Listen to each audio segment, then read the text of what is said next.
Hola a todos, ¿cómo están? Vamos a hablar acerca de la naturaleza caída de la humanidad.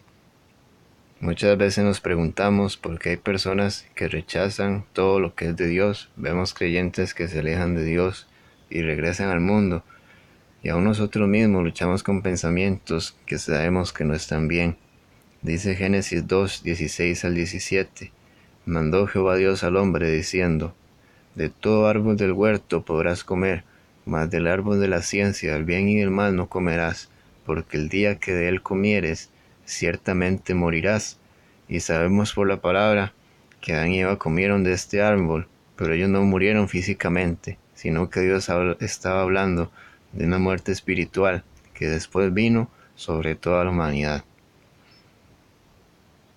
Dice Efesios 2, del 1 al 3, y Él os dio vida a vosotros cuando estabais muertos en vuestros delitos y pecados, en los cuales anduvisteis en otro tiempo, siguiendo la corriente de este mundo, conforme al príncipe de la potestad del aire, el espíritu que ahora opera en los hijos de desobediencia, entre los cuales también todos nosotros vivimos en otro tiempo, en los deseos de nuestra carne, haciendo la voluntad de la carne y de los pensamientos, y éramos por naturaleza hijos de ira, lo mismo que los demás. Este versículo nos dice que nosotros estamos muertos cuando vivimos en nuestros delitos y pecados, cuando seguimos la corriente de este mundo que es dirigido por el enemigo, porque nosotros tenemos un espíritu, un alma y un cuerpo, una carne. Cuando obedecemos los deseos de nuestra carne, entonces estamos muertos espiritualmente. Dice Gálatas 5:17, porque el deseo de la carne es contra el espíritu, y el espíritu contra la carne, pues estos se oponen el uno al otro, de manera que no podéis hacer lo que deseáis. ¿Por qué? Dice Romanos 6:11, porque el ocuparse de la carne es muerte, pero el ocuparse del espíritu es vida y paz. Si nosotros somos guiados por nuestros malos deseos, nos conducimos a la muerte espiritual y a la muerte natural, pero si nos dejamos guiar por Dios, Él nos va a llevar a vida y nos va a llevar a paz. Dice 1 Corintios 2:14, pero el hombre natural no percibe las cosas que son del Espíritu de Dios, para él son locura y no las puede entender, porque se han de discernir espiritualmente.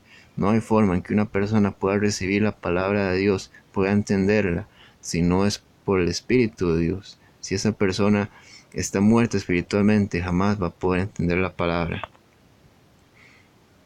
Dice Gálatas 5:19 al 21, y manifiestas son las obras de la carne, que son adulterio, fornicación, inmundicia, lascivia, idolatría, hechicerías, enemistades, pleitos, celos, iras, contiendas, disensiones, herejías, homicidios, borracheras, orgías y cosas semejantes a estas, acerca de las cuales os amonesto, como ya os lo he dicho antes, que los que practican tales cosas no heredarán el reino de Dios.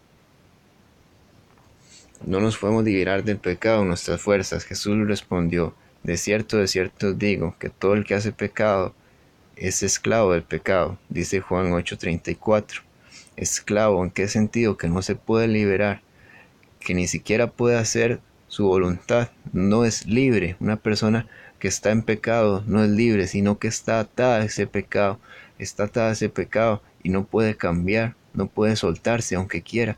Se hace esclava del pecado. Por eso, aunque muchas personas dicen que no se quieren convertir a Dios porque quieren hacer lo que ellos quieren vivir libres, en realidad ellos quieren seguir esclavizados a ese pecado. No todos son hijos de Dios, todos somos creación de Dios, pero no todos somos hijos de Dios. Dice la palabra en Juan 8:42 al 44.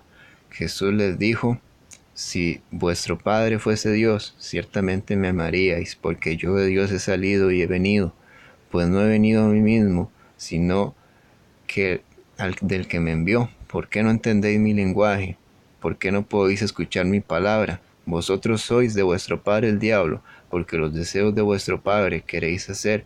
Él ha sido homicida desde el principio y no ha permanecido en la verdad, porque no hay verdad en él. Cuando habla mentira, de lo suyo habla, porque es mentiroso y padre de la mentira. Aquí Jesús le está hablando a los fariseos, que eran personas que aparentaban que les gustaba mentir para sentirse mejor. ¿Y qué le está diciendo Jesús?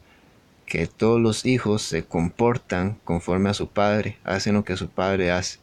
Y si ellos hablan mentira, entonces ellos no pueden decir que son hijos de Dios, porque están más bien siendo lo contrario. No podemos cambiar por nosotros mismos, dice Jeremías 13:23. Mudará el etíope su piel y el leopardo sus manchas. Así también podéis vosotros hacer el bien, estando habituados a hacer el mal. ¿Qué dice esta palabra? Que nosotros no podemos cambiar nuestra piel, como el leopardo no puede cambiar sus manchas. Nosotros no podemos hacer el bien estando habituados a hacer el mal. ¿Por qué? Porque el pecado nos esclaviza y no podemos romper esas cadenas en nuestras propias fuerzas. Si estamos amarrados, si no hay forma en que nosotros nos podamos soltar, no hay forma en que podamos cambiar en nuestras propias fuerzas. ¿Cómo somos libres? ¿Cómo podemos cambiar? A través del nuevo nacimiento. Que esto lo vamos a hablar la próxima semana, si Dios lo permite. Cada semana, si Dios quiere, voy a estar subiendo una prédica corta y un poema cristiano. Suscríbete, comenta y comparte el video si te gustó. Muchas gracias, Dios te bendiga.